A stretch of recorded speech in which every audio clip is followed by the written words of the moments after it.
New ministers sworn in as Nigerians list sectors in need of quick interventions. INEC, political parties, candidates and voters say they are ready as preparations for the Ondo governorship election enters the home straight. And it is D-Day in the U.S. as Harris and Trump are locked in a poll many say is too close to call. We have these and more on our lineup. I'm Fisayo Ogunfuyi, and this is Political Update. Welcome. Nigeria had its fair share in the economic challenges that ravaged the world post-COVID-19 era. But President Bola Tinubu is assuring Nigerians that economic recovery is now on the horizon for the country. The president said this at the swearing-in ceremony of 7 new ministers into the Federal Executive Council.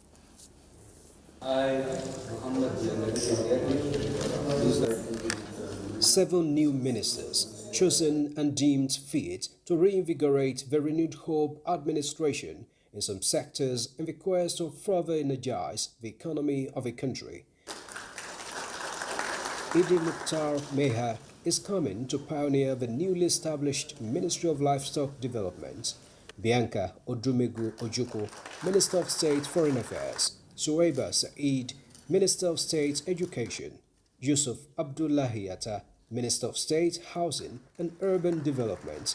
Jumoke Oduwole, Trade and Investments. Nentawe Yilwatda, Humanitarian Affairs and Poverty Reduction, and Muhammadu Megiri Dingyadi, Labour and Employment.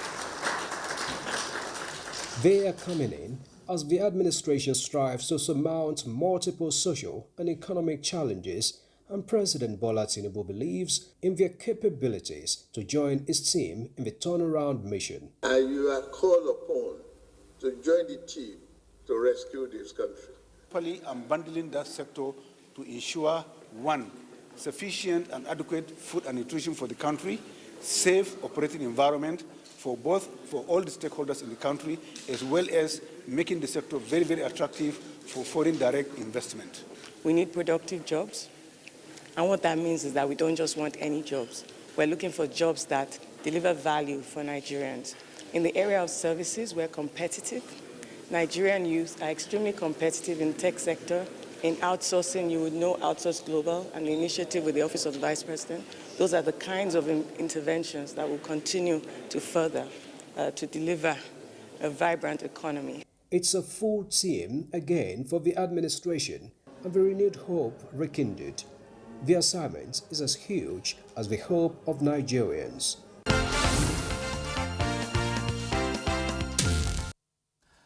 The newly sworn-in ministers are expected to hit the ground running, confronting the challenges in the sector. Now, a former national president of the Nigerian Medical Association and a governorship aspirant under the platform of the APC, Professor Dayo Faduile, joins us now from Akure. Prof, thank you for your time. We're still trying to see if we can get you via Zoom, but let's just start this conversation. Now, what are your expectations as far as this, newly sworn-in ministers are concerned? Well, thank you very much for inviting me to come and talk about the new ministers that were just sworn in. The truth about it is that many of the people, that is Nigerians, are not having that patience with the current administration for the deliverance of the dividend of democracy and to ensure that things get better for them. So I will say that the honeymoon period of Nigerians to the current government in place is gradually ending, and it is expected that the new ministers should hit the ground running immediately, because there is no time for them to start trying new methods. Everybody is on edge, and it is expected that they must, also in conjunction with those who are still who were returned, to change their tactics. We cannot afford to have this slow pace that people are getting the dividend of democracy to continue. They need to redouble their efforts. All right, and tell us about some of the sectors you expect to see perhaps new trajectory in terms of what you expect from governance and, of course, your own sector as well, though there's no change there. But in terms of what your expectations are as a professional and also as a politician, you straddle to, those two parts of society. What would be your expectation in terms of delivery? And as you said, you are talking about, quick gains and no wiggle room for missteps. Well, thank you. The first area we want to ensure that we get it right and we can move so fast is the education system. Fortunately, I had been saddled by Mr. President to be a participator in improving the education system. And I can tell you for a fact, the education system, especially the tertiary education level, need a lot of revamping. Funding has been terrible. Everything has now been on the heel of tech fund. And we need to move from there because we need to find ways of strengthening education. And any country that is not properly having its citizenry educated is going for a doom. So I'm happy that we are having a new minister of education and a new minister of state for education. And I think I believe the two of them must work in harmony very fast to ensure that the right position is made to improve, especially our tertiary education system, as that is the one that is directly having a lot of fund issue. All right. Now, if we want to go to another area where we have not had a substantive minister for quite some time, that is the area of the humanitarian. And this is a special area that we expect them to buffer the pains of Nigerians. They have so many programs that are intervention programs, but it looks as if it is not enough for people to appreciate them very well. So it is expected that the humanitarian ministry must look for ways to have a proper position or proper place to get those indigent Nigerians that will benefit from all the intervention from the government. Again, if we want to talk about health, health is still having a lot of issues that we also need. Prof, since this is your area, can you speak in specific terms what you will be expecting in that sector? Since you have also, held positions of thrust in that sector as well, what areas would you want in terms of gaps that you want to, quickly be plugged? Well, if you want me to suggest, I want to group it into maybe medium-term plan and long-term plan.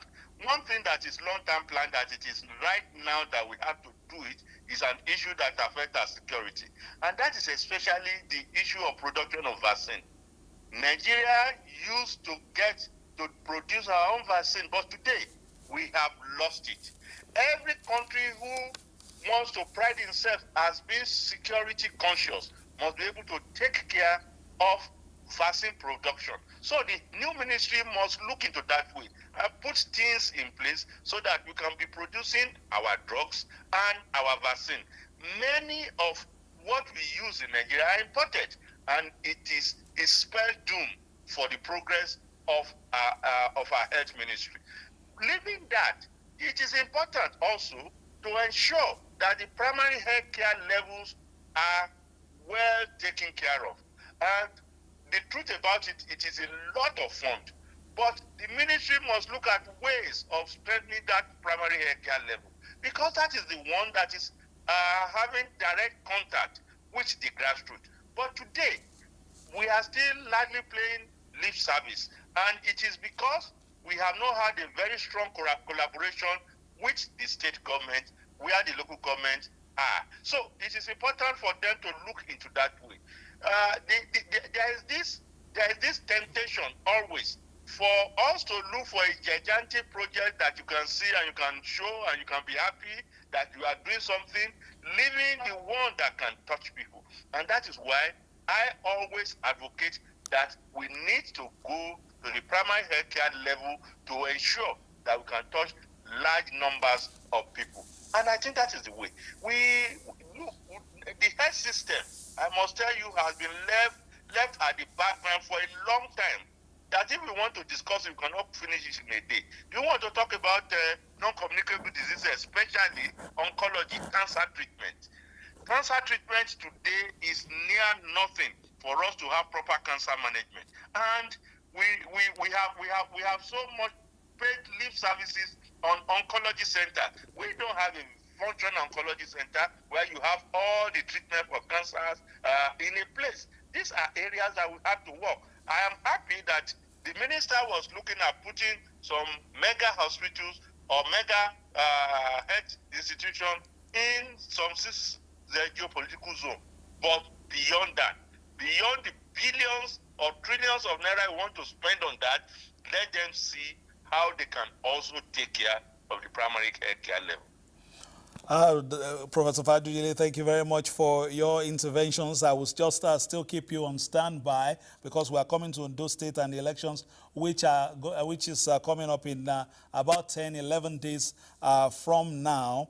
Just, just hang on just while we take one or two stories, and then we will still return to you on that. Now, the chairman of the Independent National Electoral Commission, INEC, Professor Mahmood Yakubu, has pledged to ensure that Ondo State's governorship election will be an improvement on all other elections conducted in the past. This was highlighted during the arrival of the INEC boss to Ondo State ahead of the November 16 governorship election.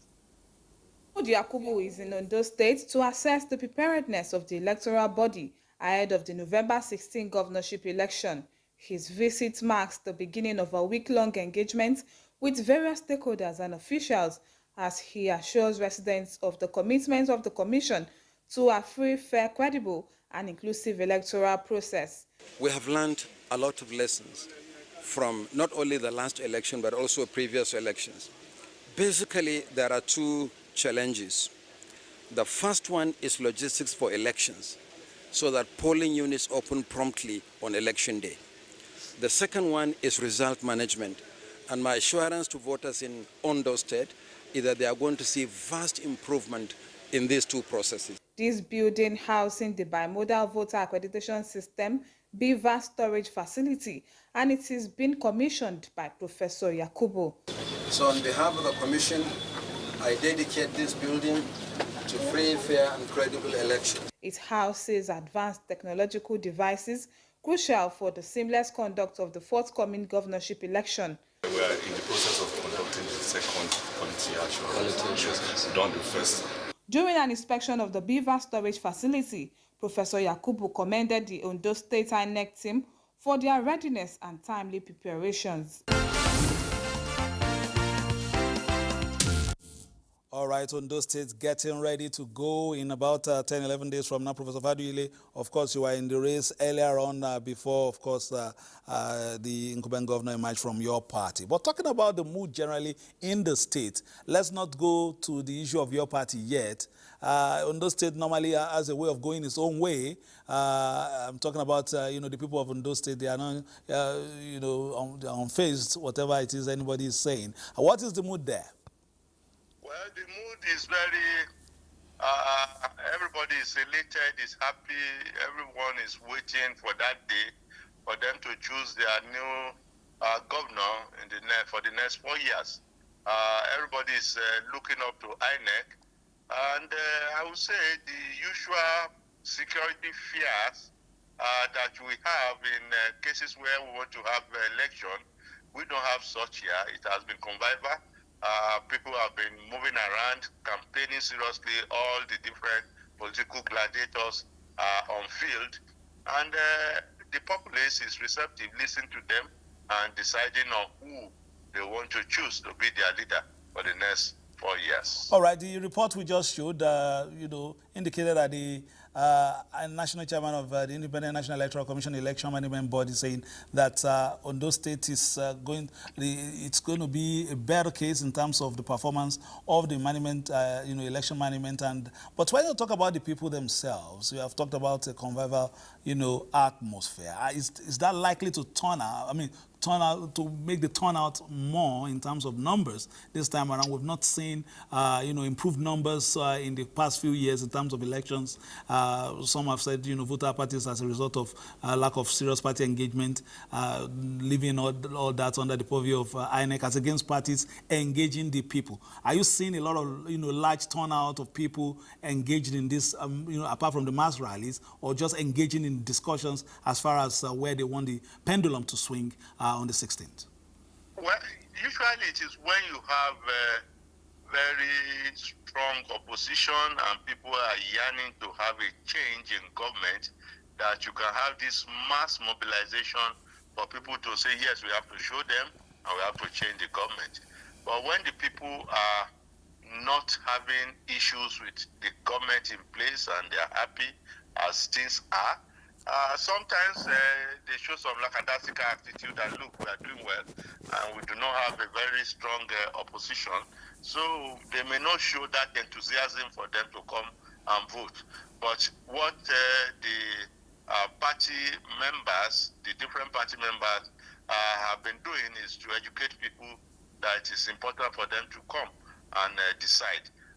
Although, in my own view, I think majority of people are very much at home with the government of the day, and they are willing for them to continue ruling the state. So while I will not predict a very high figure, a massive number of voters, I believe that we'll see a moderate number, and the election will be obvious when the people have spoken. Professor Daifaduyile, one wish you the very best. We'll still speak to you when the elections get nearer, because of course it's of interest to you as well. And of course, we'll be talking about that in subsequent programs as well. Thank you very much for your interventions today. Thank you for inviting me here. All right. Now, let's move beyond the borders. Nigeria and the United Kingdom have agreed to establish a strategic partnership in 6 key areas. This is part of the outcomes as President Bola Tinubu received the UK Secretary of State for Foreign, Commonwealth and Development Affairs, David Lammy, in the State House Monday. UK Member of Parliament and Secretary of State for Foreign, Commonwealth and Development Affairs, David Lammy, is visiting Africa in this capacity for the first time. The largest economy on the continent and most populous black nation globally feeds his first peak. President Bola Tinubu too was elated to receive him. And for this, the president said Nigeria is fully committed to actualizing renewed agreements with the United Kingdom in areas that directly impact on the livelihood of citizens, such as arts, culture, trade and security. He noted that bilateral relations with the United Kingdom remain strategic for the country and the government would support partnership for growth. And so, President Tinubu urged the United Kingdom to strengthen relations with Africa by showing more interest in some of the conflicts affecting countries like Republic of Sudan, particularly the humanitarian issues. And after the meeting behind closed doors, Nigeria's Foreign Affairs Minister Yusuf Tugga and the guest announced a milestone agreement between the two countries. I am pleased to announce today the establishment of a strategic partnership between our two countries, which will facilitate greater collaboration through 6 key pillars: growth and jobs, enhanced national security cooperation, ensuring the safety, security, and dignity of our citizens, strengthening our international cooperation, a modernized development partnership, and sustained people-to-people links. And in a volatile world, I believe that we will cement our historic friendship with Nigeria that enables us to pursue shared goals together.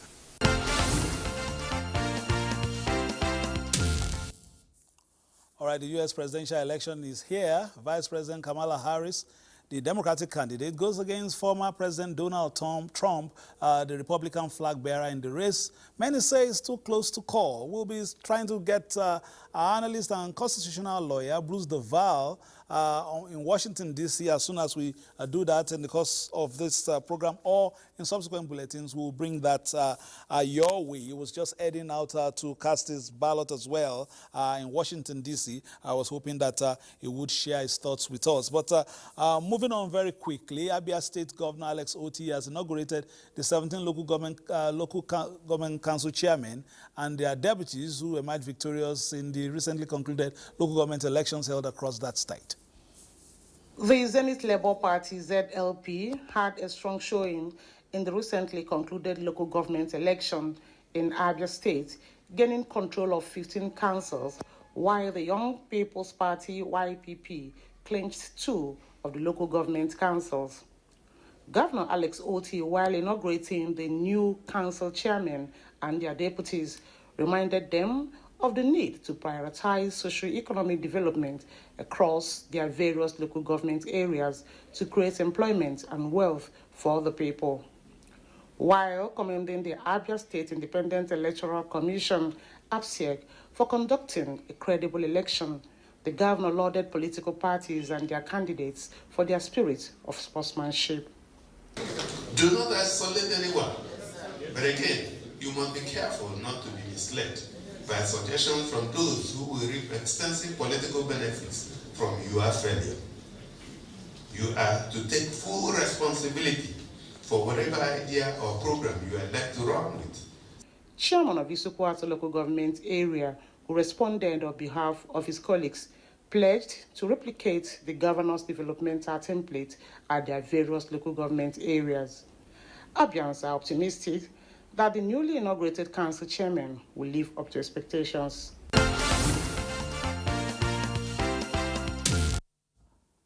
That's political update for today. Of course, for the rest of the day, all eyes will be on the United States of America as the citizens of the nation go to determine the destination of state. We'll be looking at the key swing states in the course of bulletins today, and we have expert analysts who will be talking to us in the different bulletins. Dr. Ikechukwu Anakweze will be joining us, as well as Bruce DeVal, to tell us exactly what is happening in the United States of America. So keep it locked on the Nigerian Television Authority for news, reviews, previews, and interviews. And between now and when we shall return your way on Friday, play your politics for the greater good. Bye-bye now.